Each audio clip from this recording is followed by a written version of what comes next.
આ ગુનાની વિગત એવી છે કે વેસ્ટર્ન પોલીસ સ્ટેશનના અધિકારી કર્મચારીઓ પોલીસ સ્ટેશન હાજર હતા.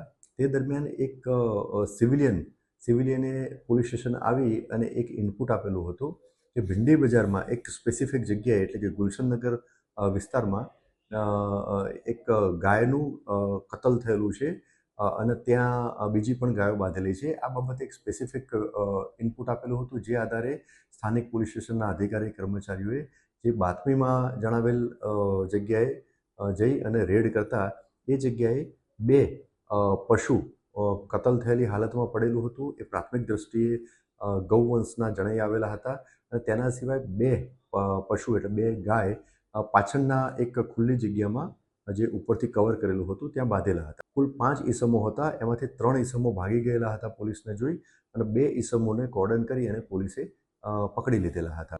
ટોટલ 5 આરોપીઓ વિરુદ્ધમાં ગુનો દાખલ થયેલો હતો. 5 આરોપીઓ પૈકીના 2 આરોપી જે સ્થળ ઉપર પકડાઈ ગયેલા હતા. તેમના નામ છે સુલેમાન ઉર્ફે સલમાન ઉસ્માન સૈયદ.